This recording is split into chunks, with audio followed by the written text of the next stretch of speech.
నేను ఆ అమ్మాయి ఫోటో మాత్రమే చూశాను. ఇప్పుడే ఓ షాపింగ్ కాంప్లెక్స్ నుంచి బయటకు వచ్చింది. అది కనిపిస్తే ఎంతమంది మధ్యలో ఉన్నా గానీ వదలను బాబీ. వెంటనే షూట్ చేసి పారే.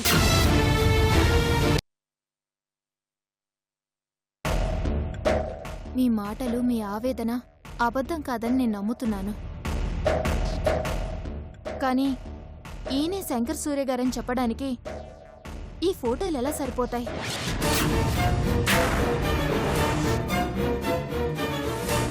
వసుధ గారు, కార్తీక్ నన్ను మాత్రమే చేసుకోలేదు. అతను ఇంకొంతమందిని ప్రేమించాడు, మరికొందరిని పెళ్లి కూడా చేసుకున్నాడు. నేను ఆ ఆధారాలు కూడా సంపాదిస్తాను. ఇది మన మొదటి కలయిక. ఈసారి కలుసుకున్నప్పుడు అవి కూడా ఇస్తాను.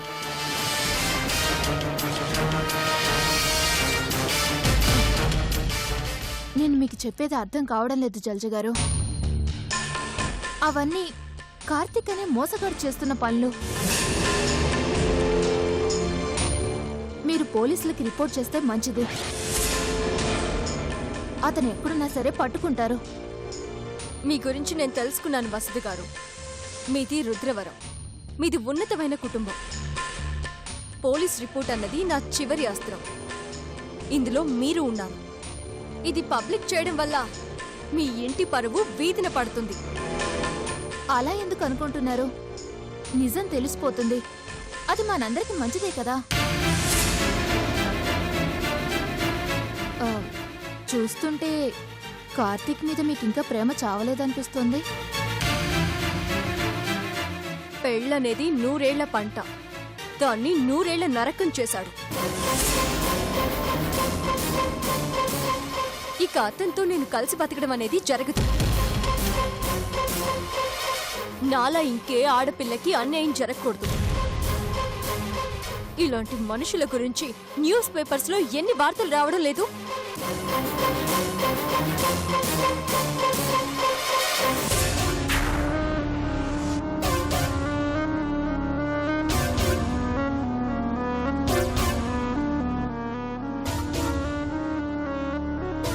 వసుధ గారు, సూటిగా అడుగుతున్నాను, మీ భర్త మీ దగ్గర ఎంతసేపు ఉంటున్నాడు?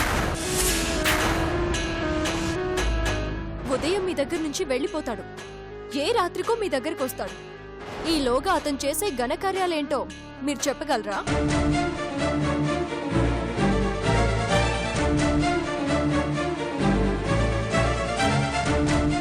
నేను చెప్తాను. మొదటి భార్య దగ్గరికి వెళ్తాడు.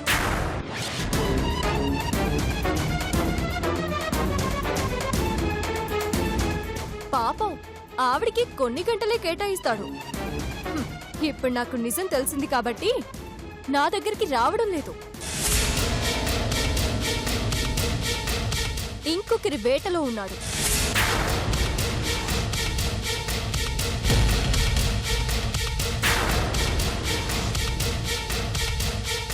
ఎన్ని చెప్పినా మీరు నమ్మడం లేదు.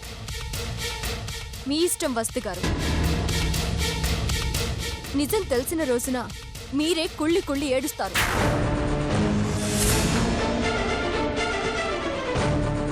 ఆ రోజు జలజ చెప్పినా నేను వినలేదు అనుకుంటారు. అతన్ని బజారుకి ఎలా ఈడ్చాలో నాకు తెలుసు. ఈలోగా మీ ప్రాణాలకి కూడా ముప్పుందని నాకు తెలుసు కాబట్టే ఇంత ఆరాటపడ్డాను.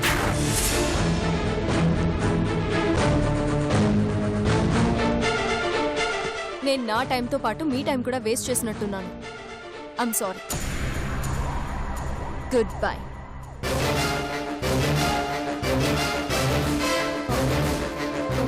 జల్జీ గారు,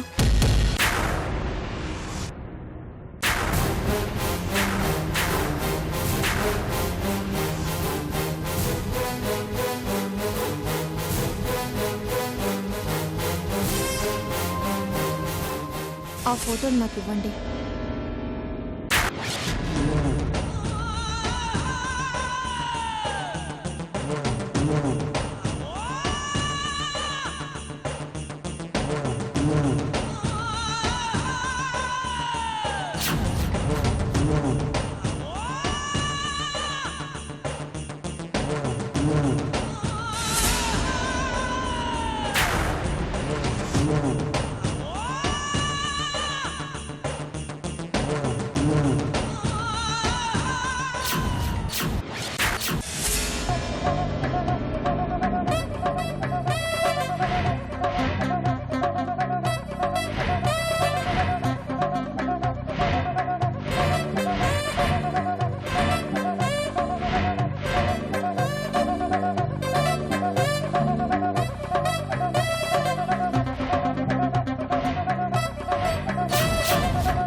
మీ వాళ్ళు బ్రహ్మాండంగా చేశారండి. బిల్ ఎంత? 1500 సార్. 1500? అంత బిల్ వేసావేంటి? నేనేమన్నా బిల్ క్లింటనా? సార్ వాళ్ళకైతే లక్షల్లో ఉంటుంది. అయినా మీరు అందానికి వెలకడతారేంటి? మళ్ళీ ఒకసారి మిర్రర్ లో చూసుకోండి, యాంగ్రీ యంగ్ మ్యాన్ లా ఉంటారు. అమ్మా నువ్వు బిల్లు చెప్పిన తర్వాత యాంగ్రీ రాక కూల్ యంగ్ మ్యాన్ లా ఎలా ఉంటాను చెప్పు. ఇదిగో అట్ట కాదు గాని కొంచెం కన్సెషన్ ఉండి చెప్పు. మళ్ళీ మీరు ఇదిగో నువ్వు ఎట్లా మీకు మా మాట్లాడకూడదు మరి. మరి రెగ్యులర్ గా నీ షాప్ కి రావాలంటే ఆ మాత్రం ఎంకరేజ్ చేయబోతేటగా. కన్సెషన్లు ఉండవు సార్, అన్ని ఫిక్స్డ్ రేట్లే. మీరే టిప్ ఇవ్వాలి, అది ఎక్స్ట్రా. టిప్పా? టిప్ ఇవ్వడానికి నేనేమన్నా టిప్పు సుల్తానా? నారాయణ్ని. మీరు నరుడైనా నారాయణైనా తప్పదు సార్. రోజు మా షాప్ కి ఎంతో మంది వస్తారు, అడగకుండానే ఇస్తారు. మీరేంటి సార్ వదిలేట్లేదుగా? ఇవ్వండి డబ్బులు.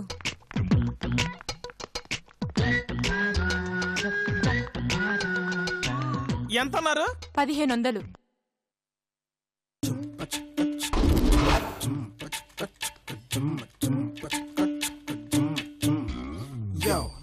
మరి టిప్ సార్? లెక్క పెట్టుకో, కరెక్ట్ గా ఉందో లేదో.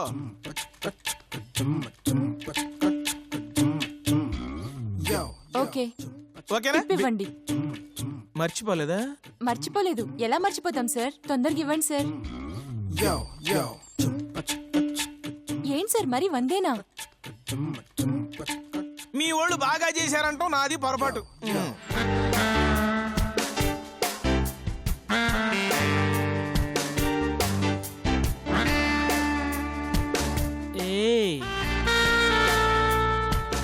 నిన్నే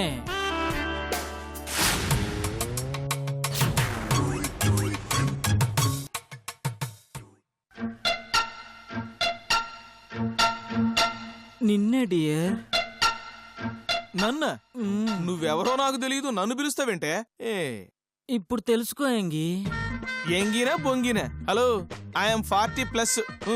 నో, హీమెన్ లో ఉన్నావు, ట్రెండీగా ఉన్నావు, మ్యాన్లీ అవుట్లుక్. చిచి చిచి, నేను ఆ టైప్ కాదు. Leave me, leave me, leave me. No leave me, only love me. లవ్వా? Love at first sight. Love at first సైటా? సెకండ్ సైట్లు, థర్డ్ సైట్లు కూడా ఉంటాయా? అవన్నీ నాకు తెలీదు. నాకు తెలిసిందల్లా ఒక్కటే, లవ్ ఎట్ ఫస్ట్ సైట్. నువ్వు నాకు తెగ నచ్చేసావు. మగాడు ప్రేమించడం ఏంటే చండాలంగా? You naughty. నేను మగాడిని ఎవరన్నారు? నువ్వు మగాడి. పక్కన కారుంది, దగ్గరలో గెస్ట్ హౌస్ ఉంది, అందులో ఏసీ ఉంది. పదండి, మనసు విప్పి మాట్లాడుకుందాం. ఇంకొక మాట ఎక్స్ట్రా మాట్లాడామంటే మా వాళ్ళు పిలిచేస్తాను. వాళ్ళు గేలు కాదు, దున్నపోతుల్లా ఉంటారు. అబ్బో, వచ్చారంటే వీర కుమ్ముడు గుమ్మేస్తారు. తట్టుకు చాలు యాదవాని. ఎందుకు కోపం డియర్? ప్రేమించటం తప్ప? ప్రేమించటం తప్పు కాదు నాయన, ప్రేమించటం తప్పు కాదమ్మా. ఇలా ఒక మగాడు ఇంకో మగాడిని ప్రేమించటం తప్పు అంటున్నాను. ఎందుకు? గేలకు మనసుండదా? వాళ్ళు మనుషులు కారా? వాళ్ళ ఈ మధ్య పెళ్లిళ్ళు కూడా చేసుకుంటున్నారు. గే సంఘాలు కూడా ఉన్నాయి, కోర్టులు పర్మిషన్లు కూడా ఇచ్చాయి. గే కల్చర్ లీగల్ డియర్. ముందు ముందు అందరూ గేలే. కమాన్, లెట్ us సెలబ్రేట్. సెలబ్రేషన్ నీ పాడే. ఇంకొక మాట మాట్లాడామంటే చెప్పు తీసి కొడతాను మళ్ళీ అనుకుంటున్నావా? Not necessary. నువ్వు నా హార్ట్ ని టచ్ చేసావు. టచ్ లో ఉంటాను. బాయ్. వామ్మో, ఇదేంటి గెటప్ మారిస్తే యేసు అట్రాక్ట్ అవుతుంది అనుకుంటే ఈడికి అట్రాక్ట్ అయ్యాను. ఇంకా నయ్యం, జలజ వచ్చింది కాదు, పరుగు పోయేది. అసలు అయినా ఈ ఏరియానే కరెక్ట్ కాదనుకుంటా. చుట్టుపక్కల ఇంకెంతమంది గేగాళ్ళు ఉన్నారు?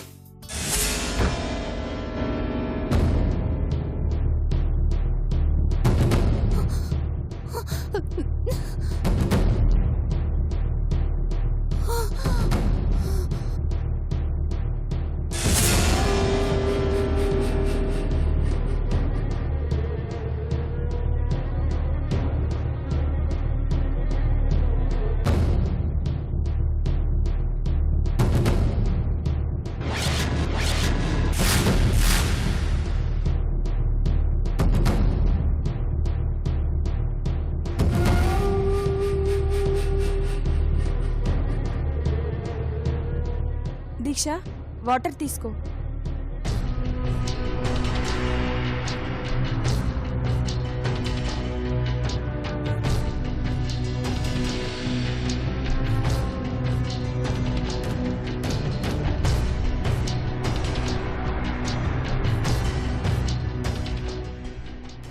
మనం ఈరోజు రౌడీల బారి నుంచి తప్పించుకుంటాం అనుకోలేదు దీక్ష. వాళ్ళ చేతికి దొరికిపోతాం అనుకున్నాను. అయినా అంత పబ్లిక్ గా నీకోసం తెగించారంటే దొరికుంటే నిన్ను అక్కడే చంపేసి వెళ్ళిపోయి ఉండేవాళ్ళు.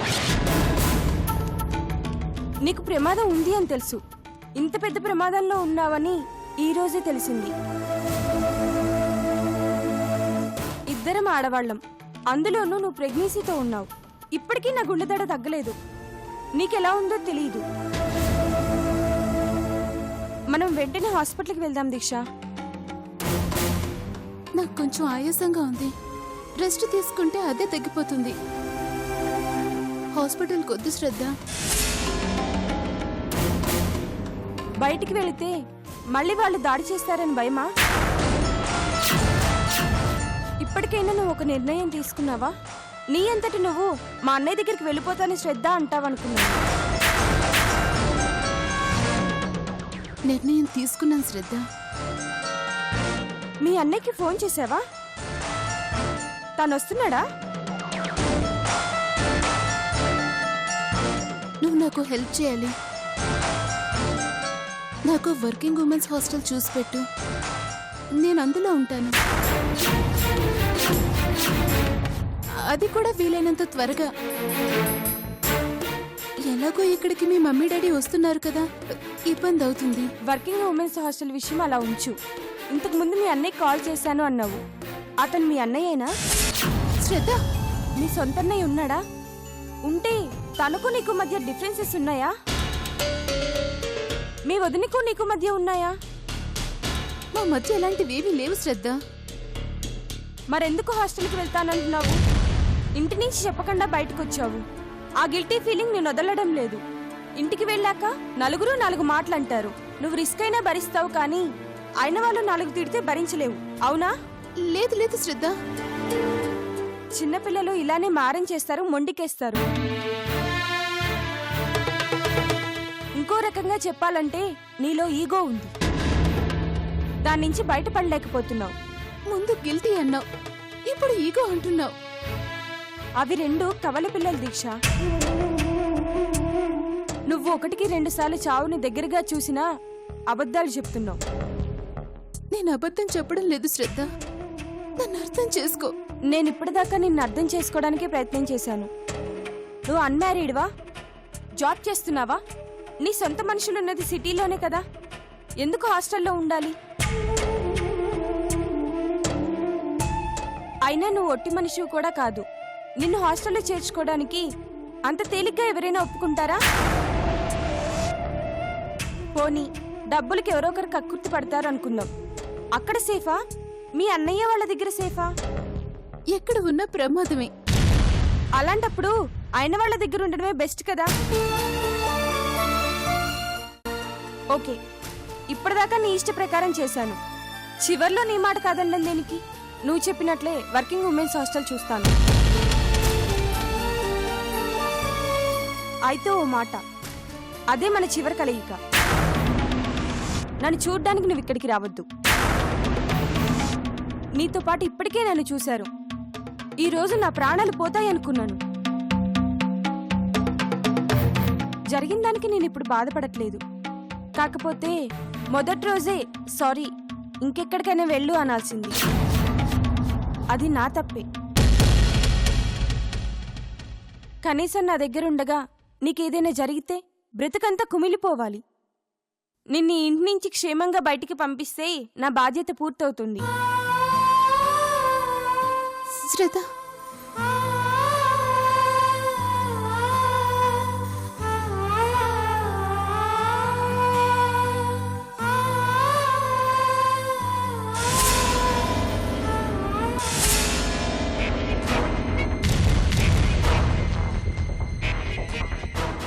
ఎందుకు జలజ తలుపులు మూస్తున్నావు?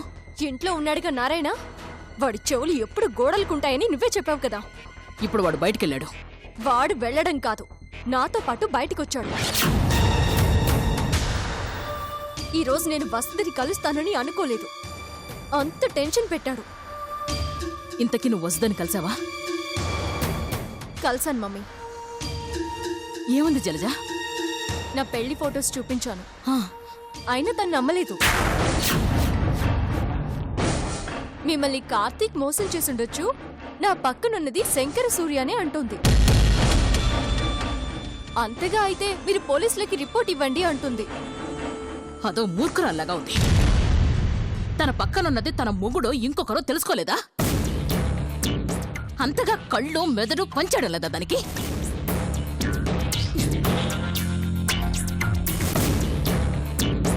నీకు కార్తీక్ గురించి తెలియందేముందమ్మా? ఊరి వాళ్ళనే నమ్మించగలేంది వస్తుందని నమ్మించలేడా? లోకం నమ్మడం వేరు, వాళ్ళు దూరంగా ఉంటారు. అది ప్రతిరోజు వాడి పక్కనే ఉంటుంది. నీ ప్రయత్నం వృధా అయిందంటావా? ఇంచుమించు అలాగే అనిపించింది. ఇదంతా నా కోసం చేయడం లేదు, నీ కర్మ అని వెనక్కి రాబోయాను. అప్పుడు పిలిచింది, నా దగ్గర ఉన్న ఫొటోస్ తీసుకుంది.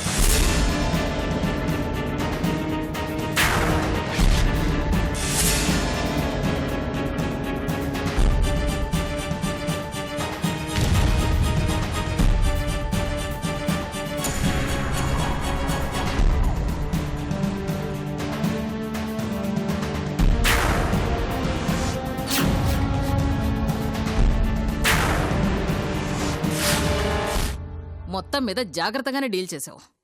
నా వరకు నేను జాగ్రత్తగానే అనుకున్నది చేశాను. ఇప్పుడు వస్తా ఆ ఫొటోస్తో ఏం చేస్తుంది, ఎలా నిజం తెలుసుకుంటుంది అనేది ఆలోచిస్తున్నాను. చూద్దాం. అనుమానం రానంత వరకే ఎవరైనా గుడ్డిగా నమ్ముతారని చెప్పాను కదా. ఇప్పుడు వసుధ మాటలకి చేతలకి ఆ కార్తీక్ గాడికి మనశ్శాంతి అనేదే ఉండదు.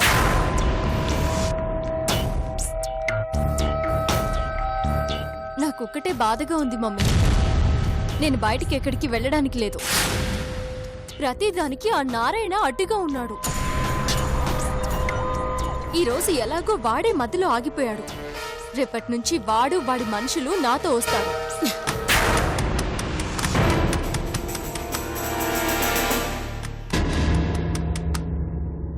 వాడే వస్తున్నాడు.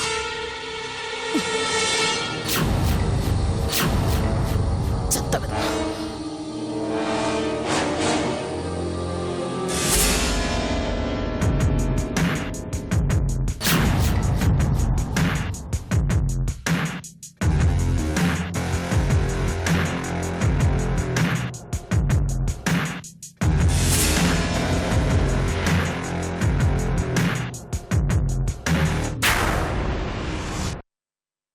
పార్సిలా